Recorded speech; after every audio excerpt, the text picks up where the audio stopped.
la famille. Welcome, Chris. I'm very happy to have you here. Thank you. So happy to be here.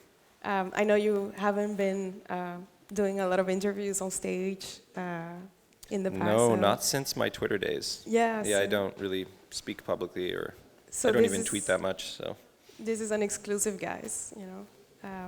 Welcome to the family. Can you tell us a little bit about your company, that Backtype? What did you do, and how did you go about founding this? Sure. So Backtype was sort of more formally my second startup. My first company I actually started in Canada, and I worked on that for a year before starting Backtype. And the biggest thing that was different about Backtype is it was funded by Y Combinator. So we actually moved to the United States to start that company. And we moved with this sort of idea that conversations were becoming super, super important on the internet. And the internet was changing in a fundamental way where it was less about just published material, and it was more about people actually being social and having conversations online.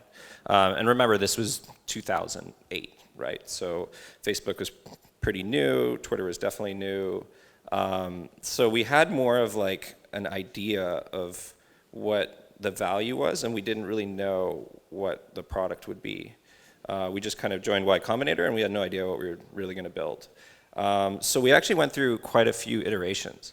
It started as a consumer internet company. We tried a bunch of ideas there. So a lot of customer development and a lot of pain and a lot of pivots led to us finding this market, which was totally different than we thought what we were building when we started. It was helping marketers understand what was being said about their company, helping marketers understand the value of someone tweeting about them or someone liking their Facebook post, and eventually started really digging down and helping them understand their ROI. So if you post a tweet selling something, how many sales does that result in? So really starting to illustrate this ROI funnel, which at the time, when we sold was 2011. So 2010, 2011, that was very, very early. So that was the company. And we grew to about 6 or 7 people and sold to Twitter. And so you mentioned that you are Canadian. Yes. How did you end up in Silicon Valley? So it was kind of like always my dream to be a founder. When I was in high school, I was like starting companies. I was selling websites. I had a startup right out of college. So it was kind of always my dream, and I think getting into Y Combinator really made that dream a reality. It really kick-started our whole transition to the United States. So luckily I had that to help me. But I've seen lots of founders just kind of pick up and move to Silicon Valley, and that's very much what I wanted to do. And so so you had the YC network, clearly that's a big help, but how did you go about like building your own network? Was it hard? Was it easy? How was that experience? It was hard. I mean, YC certainly helps, but also remember YC at the time was, there was 20 companies or less in our batch. Now it's 200 or something. So the network itself was quite small. So you still had to be pretty resourceful and network pretty hard to build those relationships in Silicon Valley. It was also a very difficult time because it was late 2008 when we started our company, huge economic crisis, so raising money was extremely hard. I think people don't realize that today. This is 10 years ago. So yeah, this is maybe a lot of people are post that starting their company, and we've had a great economic sort of landscape since then. But access to capital was like zero during that time. So it was really, really hard. So I think that was like one of the hardest things, less about meeting other founders and building a good network in Silicon Valley, but raising money was extremely difficult at that time. Because also like today in Silicon Valley, meeting other founders, it's kind of like fundraising too, because everybody's an angel investor, right? Yeah, that's certainly changed. I met like 10 angels when I moved. Now there's thousands, I suppose, right? So that's very, very different. Okay. And so how much money did you end up raising in 2000? So we raised money in interesting ways. So we had 15,000 from Y Combinator, which is now 100 something, right? Very much, we didn't actually use any of it. We kind of used our own capital as like little people, and kind of like we're super lean and just hustled until we could raise more. And luckily enough, we found a VC called True Ventures, who actually was investing in late 2008 and gave us $300K. And that really helped us start the company building process. We could actually hire someone, et cetera, et cetera. So we were lucky to find them, and they were quite savvy at the time to be making bets on companies and getting a lot of equity in companies when they were sort of desperate for capital. So we did that. That was sort of our second round, if you will. And then we had a third round, which was in 2010, I believe, and that was just over $1 million. That was from like a larger group of like 12 people. So that makes me think of another question. So I read that you were very much a bootstrap company in the beginning. I'm guessing it was not by choice, or? Definitely not by choice. Like I remember being nominated for like a Crunchy Award for Best Bootstrap Company. Yes, that's what I read. And we were like, that's great, but it was kind of sad, right? Because we were trying to raise money desperately. And actually like raised money during that nomination and kind of just didn't tell anyone. Okay. Because we wanted an award, of course. But yeah, it was tough. So why did you raise? It may seem like a silly question, but at the family we usually tell founders that raising is not an obligation. Like sometimes it's better to wait until we raise money to raise with better terms and better conditions. But at that time, why did you feel like you had to raise money? I think the main reason was we were B2C. And a B2C sort of typical consumer internet company doesn't generate revenue until later in its life after it reaches some sort of meaningful scale. So, had we been B2B, we could be a little bit more scrappy and actually get more revenue. We did start making some revenue, but not enough to actually build a team. So the main reason to raise capital was to build a team because it was just too hard doing everything as two people. And I think that's what's great about the environment now is it's much easier to raise that capital to actually start building your company. Whereas with Backtype, for 1.5 years, we worked completely on our own, just two people. Wow. And so how long were you doing Backtype? It was 3 years. 3 years. In and then total. you decided to sell? Yeah, we decided to sell mainly because, going through that environment, going through multiple pivots of the actual product, changing what we were doing, moving into a B2B company, what started to look like an enterprise sales sort of product, it was very much different than what we intended to do when we started the company. It wasn't something, we didn't come from the ad world. We were two 23-year-olds. So we weren't as passionate about what we were doing. But at the same time, we were doing really, really interesting things with technology. We created something called Apache Storm, which was later open sourced. We had really good technology and a really elite sort of tech-centric culture. And I think we realized what we were building was perhaps much more valuable to a company like Twitter than it could ever be independently. So we were met with a decision as founders. Look, we can raise more capital, build a sales team, build this product, work for the next 7 years or whatever it might be. Or we can join this company, be a part of it early on. I think Twitter was around 300, 400 people at the time. And how much is Twitter is, just to get an idea? So you were from 400 to... So in the time I was there, which was actually a little less than 3 years, it went from about 400 and change to 3,000 people. So being part of that it looked very attractive. Being part of that growth, adding value in that way, we thought we would have a much bigger impact. Also, after 3 years of like the grind, we were getting sort of burnt out a little bit. Mm-hmm. So I think it was opportunistic and also very much, part of how we were thinking about what are we passionate about as entrepreneurs right now. And it was more about impact. So that was the main decision, really, I think, to join Twitter. Yeah, that's one of the things also we say a lot is that, a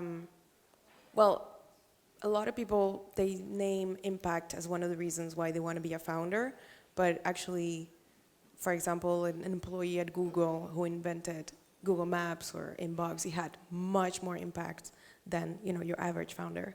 So it's like impact is a noble reason for wanting to start a company, but you can also have lots of impact I think there, as an employee. yeah, there's a bunch of motivations. Like people most typically talk about impact, but there's also the motivation to get rich. You know, founders think about that. They look at Not in France. not in France. No. You're all laughing because it's true. Or also, you know, another strong motivation for founders, I think, is sometimes fear of failure. You know, it's still, I think, a little bit atypical to be an entrepreneur. You might have parents who expect you to go down a certain career path. So for us, it was like we left Canada, we left our friends, we left our family, and we started this thing that nobody really understood. We didn't even understand. We had to change it like 5 times. So it's like you don't want to fail. You don't want to kind of go home with your tail between your legs, kind of tell everyone that you failed. I think that's a big motivator as well. And I think, you know, alongside the impact thing, it's like this desire, and I think this is the strongest motivator for great founders. It's like a desire to see change in the world, to sort of like hack the world in some way where you have an impact on it and change the trajectory of some industry or the way people travel across the city or whatever it might be, right? Okay, well, yeah, those are all valid reasons. And also valid reason, the avoidance of failure is a good reason to sell. So just going back to that whole selling your company, yeah. Selling your company opens a lot of doors. Things become easier. I don't think you have the same, I think the likelihood of your next company succeeding doesn't change, in fact, if you look at a bunch of the data, but it does make things easier. It makes hiring great people easier. It makes raising money for your next company really, much more easy. That's the only advantage, I think, of being a second-time founder, is being able to raise money. Yeah, people easier. just like line up for whatever reason, even though they know that your second company has the same likelihood of failure, So it's kind of funny, but I think it's easier for people to make those bets. Yeah, and guide me through the process of selling your company. How did you go about that?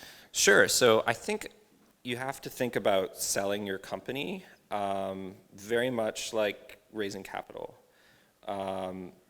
It has to be a very explicit decision. Okay, we're going to go out and raise this round, right? One of us or both of us are going to take the time to actually pitch and take 1 to 2 months to raise this capital. So it's a very distinct decision that you have to make. But perhaps selling your company could be even more of a difficult decision because it affects the people around you. And once you go down the path of selling your company, it's very hard to go back because immediately, like emotionally, you're thinking about, oh my God, we're going to sell this company. How much are we going to sell it for? What company? What's our job going to be? So you start sort of emotionally being invested in the process a lot. So I would be very careful about prematurely or entering an M&A process when you're not really prepared or convinced that you'll do it. That being said, I think you should constantly be nurturing, just like with VCs, kind of thinking about relationships that you're building over time. So thinking about, okay, what is the future of this company? What is the space? Who are the players? Who would be people that would acquire something like this? Where would this add value? And build relationships with those companies over time. And we did that with Twitter in a really good way. We were one of the earliest companies to have access to the fire hose, which is the stream of every single tweet that's published. So we had, in effect, a partnership with the company, and we remained close to it. And I think when a lot of their advertisers and a lot of their customers started saying like, oh, we use Backtype, that's when it became really real for them. And you kind of acknowledge that when they go and pull you in for a meeting, and then you say, okay, we're going to start this process. So I think that's the main thing is deciding to do it or deciding not to do it. And when you decide to do it, you have to be ready because it's probably at least 10 times harder than raising money. And most M&A things fall apart. They never happen. And the funny thing is even when they do work out, after you join the company, whatever you're supposed to do ends up falling apart. Like most M&A deals actually end in failure within the company. And that's why you see so many founders like leave companies and be really upset that they sold their company. Yeah, and was Twitter the only potential acquirer that you had in mind? Twitter was certainly like it made the most sense because we had that access to data, because the platform was open, we could do more things at a product level with Twitter. So it was a more natural one. But just like raising money, and the reason I compare it to raising money is you have to it's a sales process. You have to create sort of like a market for your shares. It's all your shares, but you have to create a market nonetheless. So we talked to multiple companies. A lot of them were like not serious. Some of them were practice for us. But we ended up going through the process with about 3 different companies before deciding on Twitter. Yeah, it's super interesting because this is something that we lack in Europe. We don't have the bigger tech companies acquiring. So a lot of the traditional companies, like banks or health insurance or other big companies, are now getting into this M&A game.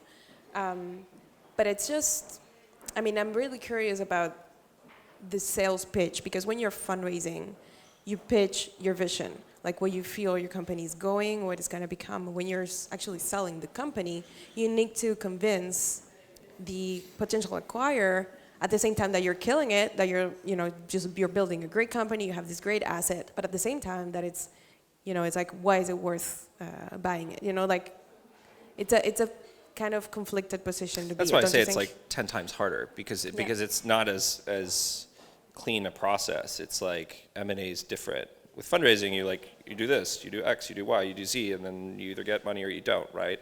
With M&A, it's more like you're half talking as partners and you're half talking as like, we want to sell our company, but you don't like say, oh, we really want to sell our company.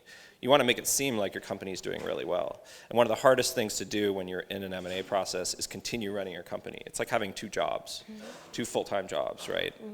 You still want to build the business. You still want to get more customers and grow revenue and stuff like that. So I think it is a little bit more of a dance than your typical VC fundraising process. Yeah, because if you're doing so well, why you're selling in the first place? Yeah, so exactly. It's a complicated thing. And do you have any advice for setting a price during M&A? Like how do you price your company? Because a rule that I've heard is that just setting a minimum price with which you will be happy, and that knowing that price and like really being able, like willing to walk out the door if anyone offers anything below that that's a yeah, I think mentally you want to have a minimum price in your head, and you sort of come to a consensus as founders with what that should be. But just like pricing a product or pricing a VC round or pricing M&A is no different. Like I think you want to start very high and then sort of negotiate down, unless you're doing like fabulously well and you actually are effectively making a market for your company and you have multiple acquirers. It's hard to drive a price up. So I think you kind of, and this is more probably applies to earlier stage companies, but you set a sort of higher price and then work your way in. And different acquirers will value in different ways. Like we were extremely valuable to Twitter because what we were doing was so important to their business and multiple parts of it, for publishers, for marketers. And now Twitter offers analytics to every single user. So you can go to analytics.twitter.com and get analytics on you, right? So just to wrap up on the M&A chapter, what do you think are the biggest mistakes founders make while trying to sell a company? Yeah, I can talk about a few. I think that the biggest one that people don't realize is that if you're lucky, you'll sell your company once. Or if you're really lucky, you'll sell it like 2 or maybe 3 times in a whole career, a whole lifetime. You're working with people in corporate development that do this for a living. They do this every single day. So you never want to negotiate in real time. They're really good at it, and you're kind of like fumbling around in the dark. So whenever, and they love to talk on the phone, they'll always talk to you, voice. So never negotiate in real time. Like, take in what they're saying, say, okay, that's great, I'll think about it, I'll talk to my co-founder, I'll talk to our investors, and sit on it and think about what your next move is, because they're thinking like 8 moves ahead, and you're kind of doing this for the first time. So I think that's a huge mistake that founders make. The other one, I'll just give one more. Something that I screwed up is I was sort of naive about life after the acquisition. I thought about it as like a very binary outcome. We either sell and do really well, or we don't sell and we build the company. I didn't think about what was life going to be like in Twitter. And so sort of naively, I didn't think about what would my title be, you know, who would I report to? And when I joined, I actually had no idea. And until I worked at Twitter, until it was growing super, super fast and people were joining every day, I didn't understand how important it was to have a certain title or have a certain seniority within the company. So it seems like unimportant at the time because you're trying to sell your company and that's the most important thing. You're trying to drive the value up or, you know, change the valuation. But thinking about, okay, what's my title? What's my co-founder's title? What are our, you know, our top hires? Like, who are they going to report to? I think those things are extremely important. And what about tying your earnouts, or like when you, so not to get too technical, but like when you sell your company, you get some of the money right away, some of the money will be tied to objectives, or you get a part in shares, a part in cash from the company acquiring. How about, you know, like I feel that a lot of founders selling their company, they're over optimistic about what the relationship is going to be like once they're working for the other company, and they tend to, you know, tie a lot of their earnout to objectives and then not achieve or not even want to achieve the objectives. Yeah, and I think that it's different for every sort of deal. On a deal-by-deal basis, it can vary a lot, especially when companies are doing really well, like the larger acquisitions. Ours was like a very small company. But with the larger acquisitions, you have more flexibility and more negotiating power on like what that sort of earnout, if you will, looks like. I think when you're, you know, a smaller company, it looks very, very typical, where talent is part of the reason they're buying you. It's going to be, you know, 1-year cliff, 4-year vest, kind of very typical. So I think it depends on a sort of deal-by-deal basis. But that's important to negotiate too. You know, what happens if this company doubles or triples in a year and I'm no longer valuable? Like, what does that look like for me? So thinking about all those different scenarios is super important too. Okay, so being a founder and, you know, working for Twitter, what are the things you learned from being at a high growth company? Yeah, so like I mentioned, Twitter grew from about 400 to 3,000 in the 3 years I was there. I think when you're part of that sort of like rocket ship growth, the company is succeeding. And as an employee, you almost like have no idea why. It's just growing and growing and growing. And I think that's why a lot of people describe product market fit as like a feeling. You know, there's no number that tells you have product market fit. You just feel it. Like you can't, you know, add more servers fast enough. You can't, you know, sign up more customers. They're knocking down your door. So, you know, I think in sort of lieu of that, you learn more from the mistakes that companies make than from the sort of successes, because it seems to just be growing on its own. And I think a lot of those as a founder would be around culture.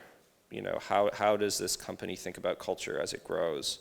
How do I fit in that? And inevitably in a large company, you'll have sort of varying extents of politicking. Like, do I want to engage in that? How much am I learning? For me, it was all about learning. And when the learning stopped, I was like, okay, you know, I don't really want to be here anymore, right? Because at a certain point, you know, depending on what you want to be, if you want to continue to be a founder, a lot of the things you might learn might make you a great employee at a high growth company, but they might make you a pretty bad founder, right? So I think it's about paying attention to what you're learning and optimizing for that, and paying attention to culture and how it changes and stuff, and how you can apply those lessons to your next experience, your next job, your next company, stuff like that. Interesting point about culture. I feel that when you're an early stage company, culture-wise, it's more about being like the antibody kind of manager, in a way that it rejects everything that doesn't really fit with the culture. So you have to preserve this really pure thing to keep everyone aligned in like warrior mode. But as you grow to, you know, hundreds of people, it's more about being a development kind of manager, where you nourish people and are, you know, inclusive to different kinds of people, different kinds Yeah, of culture. I think that's an interesting point, especially now that diversity is super important and talked about a lot today. I actually think that early stage companies, when they're small, should not be diverse. I think there should almost be like a monoculture, and things get done really quickly, and people are aligned, and they can move really quickly. And then once you reach a certain level of success, culture changes in the company, and you have to make a distinct decision to say, like, hey, what kind of company do we want to build now? Now that we've figured things out, and maybe we raised another round, or maybe we're making tons of money from our customers, and now we can hire the next 20 people or something like that. That's when you have to think, okay, now let's paint a picture of what this company is going to be. And that's when culture becomes more additive, and that's when you're optimizing for things like diversity, whereas before you're just kind of like, hey, we got to figure this out and find out if we even have anything that we're building here. And once that happens, then it's more of a culture thing, because culture is aspirational. When you're two people, there's no like culture, right? When you're three or even five, it's not that much of a culture. So you can think about it in like the terms of what kind of company do I want to build, and you can hire people based on that. Yeah, and I'm just to be specific, we're talking about like cultural diversity, not like actual diversity. Yeah. And so just to close on the founder also chapter, how did you meet your co-founders? It's an interesting point about, founding teams. Yeah. This one was easy. I mean, we went to high school together. We were roommates in college, so it was so I have no knowledge about finding a co-founder, picking a co-founder. Mine was like predetermined. And also your co-founder ended up being the VP of engineering Yeah, he's at Twitter running engineering now. Yeah, cool. And so as I mentioned in the beginning, Chris has held every possible role in the venture industry, founder, employee, and now VC. So what was it like for you, the transition into investing? I mean, for me, it was super interesting because, I mean, at least in my opinion, being an investor is one of the coolest jobs ever. Like, instead of working on one company, you're kind of working on like multiple companies. You're being a part of multiple companies, and you don't have to do a lot of the really, really hard work. So, I ended up working on product at Twitter, which is sort of more high-level thinking. I think that being an investor is like almost like the highest level thinking. You're just kind of, instead of going for depth in an industry or a market or a company, you're going for breadth, and you're getting to explore all these different areas. So I think it's a super fascinating job, but a lot of people try to make the transition and they reject it and they go back and start a company. Some people successfully, change into investors. So sometimes people start companies and they invest too now. So I think it's really cool. And so what are the things as an investor that you look for in founders and in startups? Yeah, so I typically invest early stage. The interesting thing about early stage investing, I think, is it's more, at least the way I view it, it's more like hiring than it is investing. It's not like picking stocks at all or anything like that. It's really like hiring, except the difference is you're not hiring for someone who can write code or solve engineering problems. You're actually hiring for a different skill set, which is entrepreneurship. So, the best descriptors of an entrepreneur are probably like Paul Graham's description, which is relentlessly resourceful. Or a lot of founders, great founders, are called a force of nature. So if that's the role that you're hiring for, like, what does that person look like? What are the things I can do to evaluate that type of person? So the things that I look for are basically, I have a hiring funnel, if you will, and I've set up filters, strong filters, to sort of reduce that funnel into like the deal flow that I look at. And I find great entrepreneurs. So I'm more people first, and I think that's important at the early stage because you don't really know what you're building. It could change. So that's really what I focus on most. And so what makes a great entrepreneur for you? Yeah, so we think about something like force of nature. So one of the most important things in being a founder is, can you attract other people? If someone's a force of nature, it seems natural to want to like join forces with them. So every great entrepreneur can attract and retain top talent. So that's one of the things I look for. And that's why a lot of people, when they invest in a seed company, they're like, do you have any hires lined up? You know, who are your next few hires? Like, if we write this check, will you be able to close them? Stuff like that. That's a really, really important skill. And so just going back to one of the audience questions, so how do you source companies that you invest in? How do you find them? Yeah, in many different ways. So I was sort of wrong to say it's a funnel. It's like multiple funnels that you've set up. When you do it for a long time, eventually you have these like passive sort of people introduce you to companies, right? And you kind of sit there and like, you know, that's like the classic VC example. But I also think that's not necessarily true. Like, as a founder, you're told like, don't cold email VCs, right? But VCs cold email companies all the time. Like, I email founders and I'm like, hey, what you're doing is super interesting. Like, I want to learn more. And typically they're like, I'm too busy, which is like what VCs say.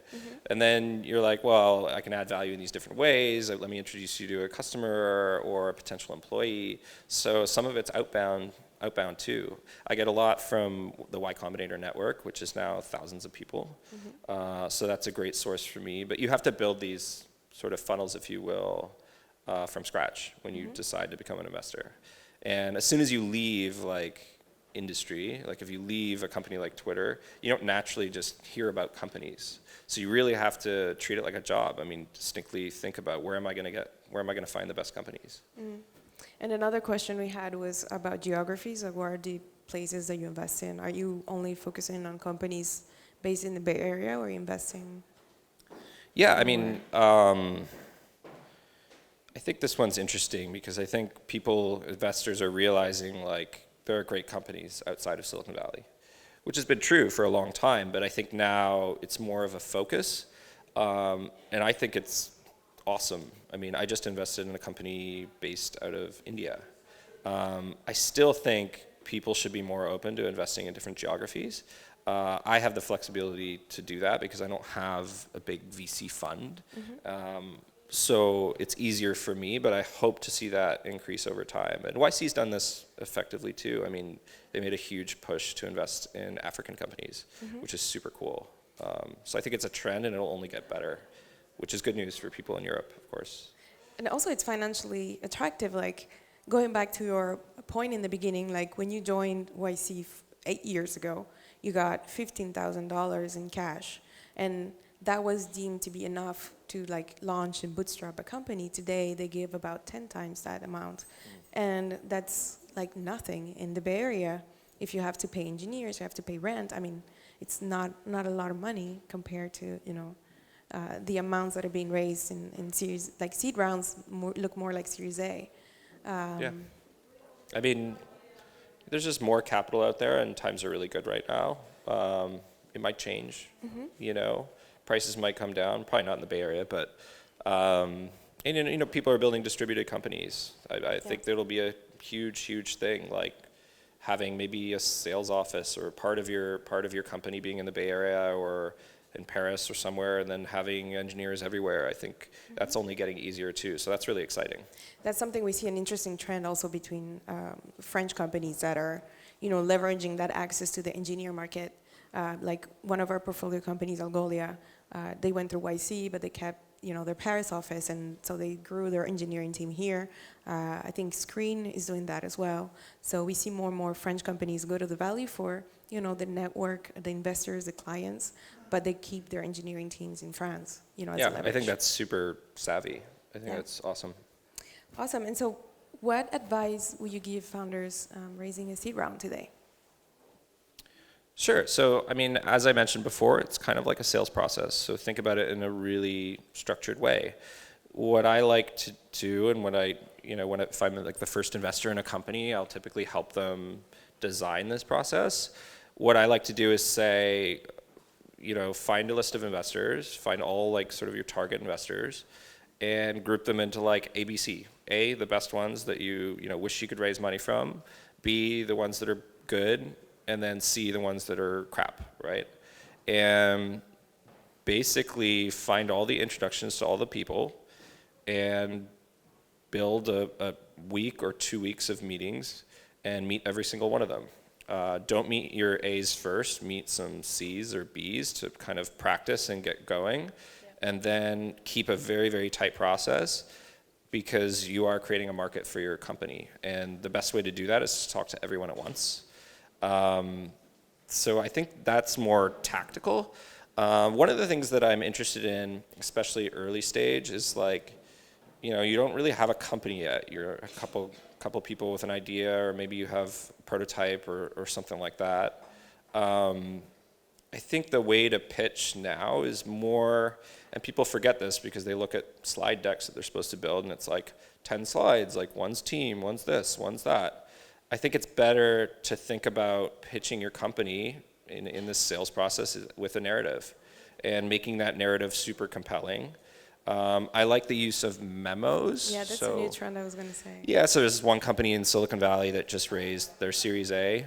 It was like $45 million, so not really Series A, but they raised it with a memo that was like 6 What does a page. memo look like?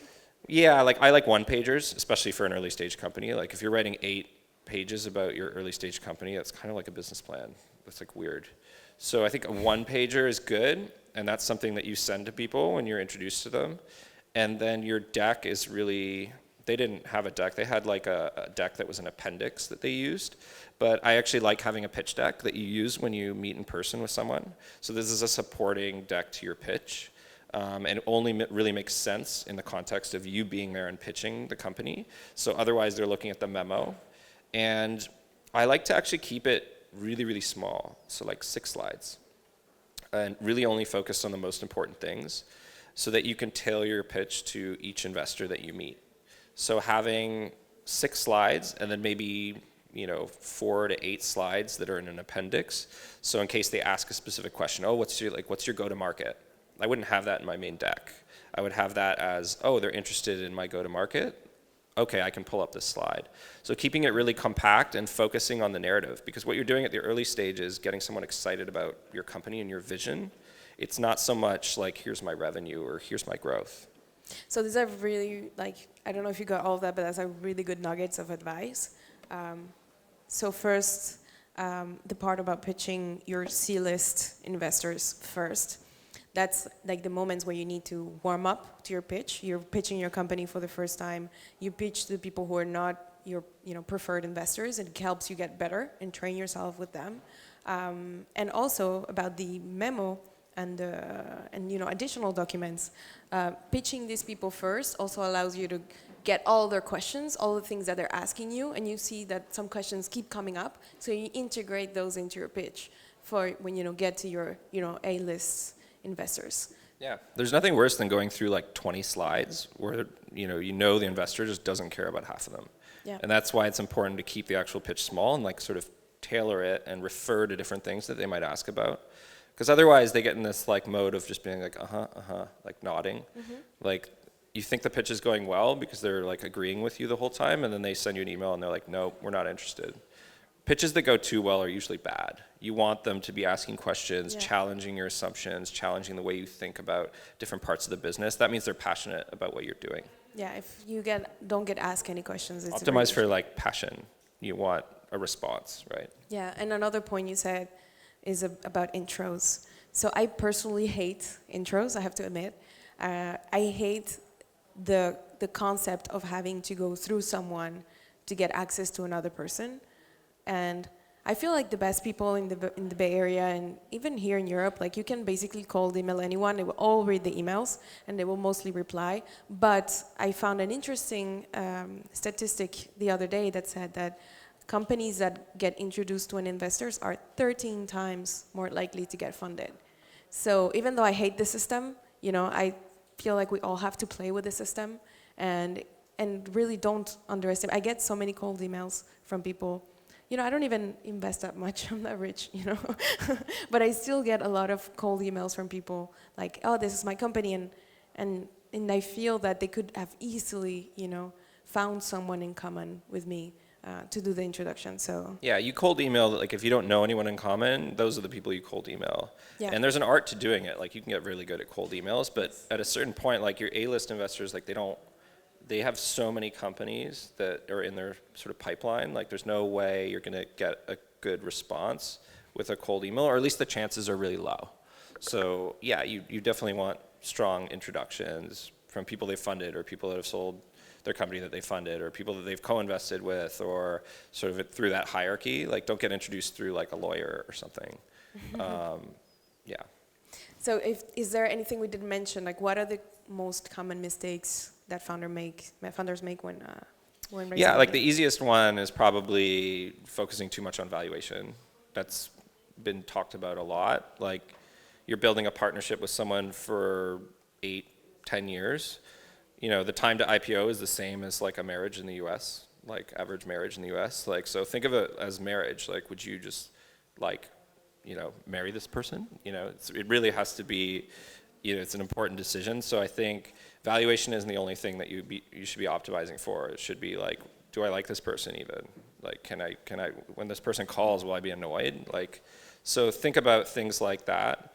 That's a big pitfall. One of the other ones that bugs me a little bit is I think people focus too much as founders on getting like the famous people. When in fact, like, famous people are quite busy and they're probably investors in like hundreds of companies. So they might not add as much value as someone who, you know, isn't necessarily famous, but is in your market, knows a lot of customers that you might want, or can help you hire a lot of people. I think thinking about how people add value as you build sort of funding round is really important, and designing that in a way so you have people adding value in different sort of distinct ways. Yeah, that's something that a lot of people don't talk about. When you have someone famous as an investor or an advisor, they have a personal brand to preserve, and how they're... Yeah, like they have a personal brand, and pitching your company to all their followers might not get them the best engagement, and like that's something they're thinking about. So Yeah. I tweet about all my companies, of course, like, you know, because I don't care about my personal brand that much. Like, I just want to be a good investor and be helpful and add value, because that's my job and that's what I'm passionate about, right? So yeah, the famous investor thing is like a trap, and people like even lower their valuation to get like, you know, X in, right? I think that's a mistake. Yeah, those are two, I think.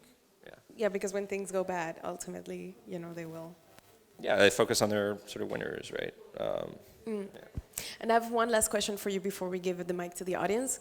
So you've been, as I said, over and over, but you've been a founder, employee, investor. What's been your favorite role out of the three? Definitely investor. Like I said, it's such a cool job. And also, I think the sort of lifestyle is better. When I was a founder, you know, especially because it was my first company, especially because I was driven by fear of failure in part, I was working just like all the time. I didn't go home for Christmas. I worked like 18-hour days, 7 days a week. It's part of the reason we were probably burnt out after 3 years.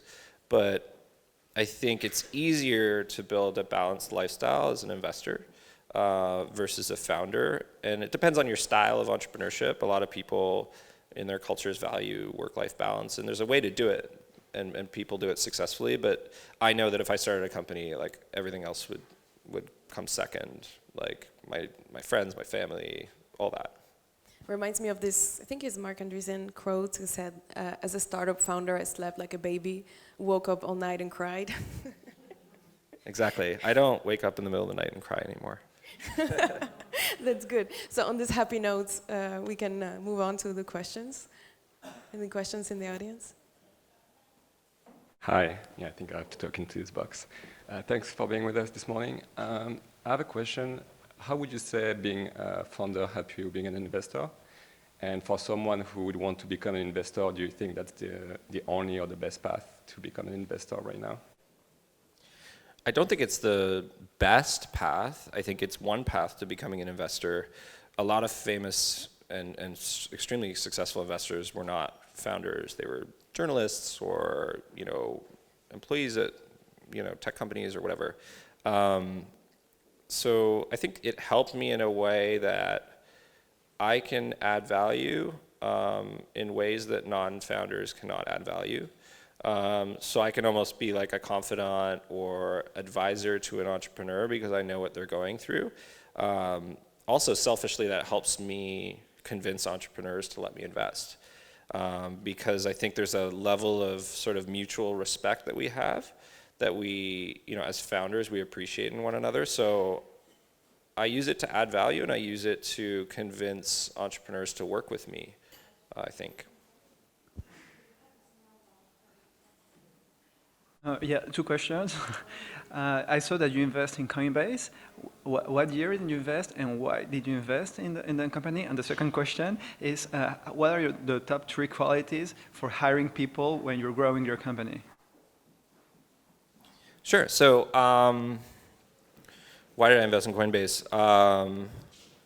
Coinbase was a sort of unique investment for me because it was later stage. So I invested in 2014, I think, or maybe early 15, which was, I think, their Series C, which is like a late stage investment.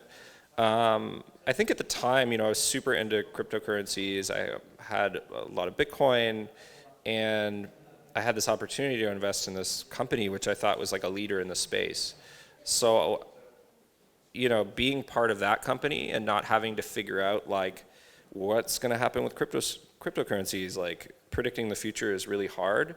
I think Coinbase is better at it than me with respect to cryptocurrencies. So I decided to invest because I was like, this is the #1 brand in the space. And so I was lucky enough to be a part of that, and they've obviously done extremely well. The second question was top 3 qualities. It depends on the stage of company. I think in the early stages, and this is something you test for in founders, but one of the qualities is like, what is their tolerance for sort of like chaos and uncertainty? Like, can they operate under conditions in which they don't have any information, they don't have people supporting them? Like, you can ask someone a question like, they'll describe their achievements or whatever in a job interview, and talk to them and figure out like how they accomplish things. Was it always relying on other people? Because in a startup, you have the job. If you're the marketing girl, you're doing the marketing. If you're the coder girl, you have to write all the code for that piece of software. Like, you can't rely on other people. So I think that independence and that ability to operate in those conditions is super important. Usually, the other 2 are tailored to the type of company you're building.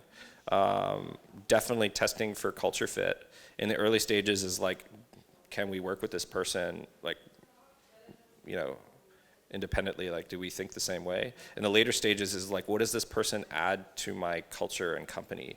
Like, how are they different than us? I think that's a simple way to think about diversity, is like, does this person change our culture or add to it or add something, or do they have other interests? Do they come from a different place? Do they have a different background? What can we learn from them? I think that's like, people don't think about that. And then there's, common stuff like they have to be good at their job. So make sure they're good at their job, right?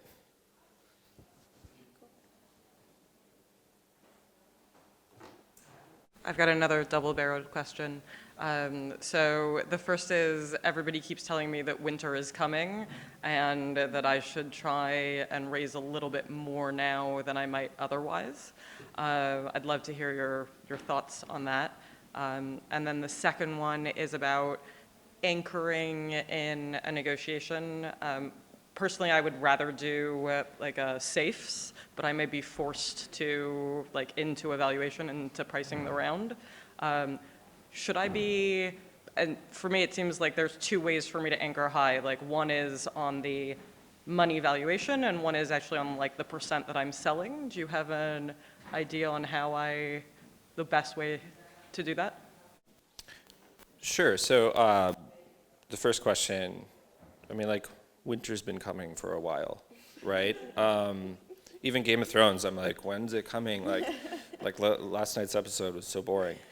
God, So yes. it's like, that being said, like, I always believe you should be raising a bit more than you think you need. I always think you should be a bit more lean than you want to be. Do more with less. I think those are all like great ideas for early stage entrepreneurs, and I think that changes when you get product market fit, and then it's like, okay, like, give me the money and just go for it. So those are 2 different attitudes to it, but I think you should always kind of like pad how much you raise. like regardless. Like times are good, times are bad, times are great. Like, and valuation will change that. Like if your valuation is great, you can raise a bit more, right? But just realize that it comes with expectations of like doubling or tripling your value to the next round. So I think that's actually a common pitfall is people optimize for valuation, which I mentioned is a pitfall, but they get a great one, maybe it's too great, and then come next round, it's really, really hard to obtain the sort of next round's valuation. So yeah, sort of blanket answer, like always raise more than you think you need.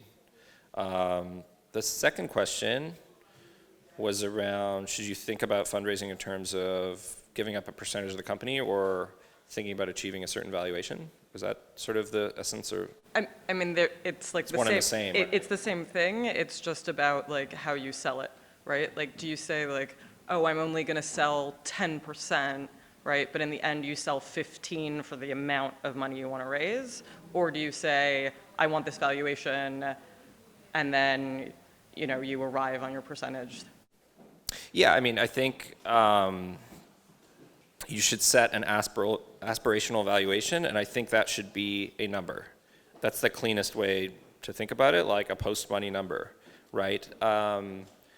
But while you come up with that number, be very conscious of the fact that, especially if you're talking to VCs with funds, they have sort of ownership requirements, so they need to own a certain percentage of a company by the time it goes public or in its first round. First rounds are usually when they get the most of their ownership.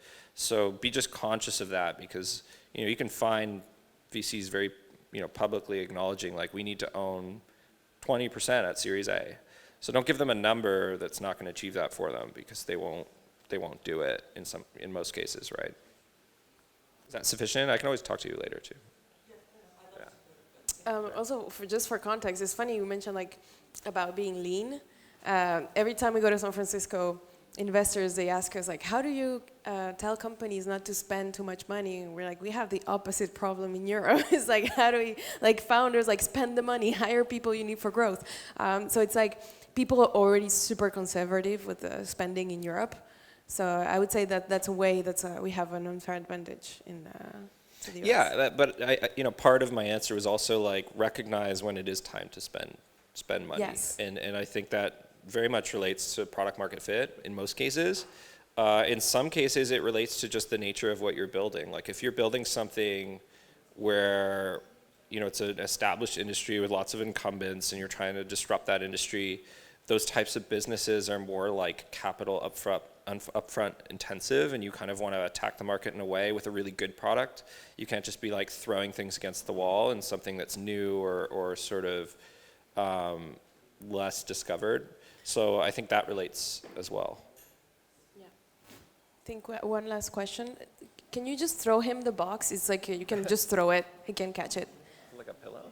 Yeah, it's cushioned, so it won't hurt him. Okay, cool. Hello, and thank you for the talk. Nice informations. I would like to ask you just one question, is what should an early stage company search in an investor apart from money? Sure. So I talked a little bit about this, but I can expand. One is like, how will they add value? And I think one of the potential pitfalls is like, investors don't need to necessarily add value too. I mean, getting a check for a bunch of capital and knowing that they'll like kind of leave you alone and let you do your thing is great. This was happening a lot sort of around when I sold my company. People were raising these like party rounds with like 50 investors or 30 investors. Like you don't want too many people trying to like help you. Like the worst thing is when you have 5 emails from investors and it's like every article published about your industry that you've already read, and now you're like, fuck, I need to like respond to all these because like you don't want to like ignore them. So then you're like managing your investors, right? So this is something I actually tell entrepreneurs is like, I always want to add value, but the worst case scenario is like, I write you a check, you can always email me and ask me for a favor or ask me for an introduction, but I'll just leave you alone. And it goes over like surprisingly well, because I think a lot of investors, they want updates, they want, which are great to do, but but they want a lot of interaction, which can take up a lot of your time, which is the most scarce thing when you're starting a company. So I think that's one of the most important things that people overlook. So I would say to add to that is one of the things we see most commonly in our portfolio, because we are in Europe, it's not as mature an ecosystem, so they're not best practices that are widely, accepted, or this reputation as an investor. So people pretty much can still do whatever they want, and behind the scenes, And as Chris said, like one of the things to watch out for is like people who are patronizing to you. When you feel like you talk to them, they want to like teach you how to live, And then that person is going to be a really time-consuming investor for you. And also realize like nobody really knows what they're doing. Like general startup advice is kind of like bullshit. Like everything's sort of scenario specific, product specific, your company specific. So like, like we're all just like faking it. Like don't take an investor's advice and be like, oh, I have to do this. This is the right way. I mean, you're the one who knows the most about your market and your company. So have the confidence to just make decisions on your own. And in some ways, their advice can be really, really helpful. But I think remaining like conscious of the fact that it's your company and you know best is sort of the best sort of path. Yeah. It's really good advice. I think most founders, they look for advice in people and they say like, oh, this person, they've built this and that, or they know this and that, and they come to you to like, what's the solution to my problem, when they actually already know the solution to their problem. They just or like, I'm on stage here, whatever, giving advice. That's probably all wrong. But there are other people in this room that might have better advice for you, on hiring, because they're actively hiring so many people right now. So that's what I think is great about the family, is like community is the biggest value add. Like even in YC, it's for sure the biggest value add. It's not even the brand, it's the fact that you have access to so many people that will help you and respond to your email, and that's what's being built here. I think that's like not to be overlooked. Yeah, well, what all the things that you said today ring true to our experience in our portfolio. So thank you so much. Thanks, guys. For taking the time during your holiday to come share your experience with us. Thank you so much, Chris.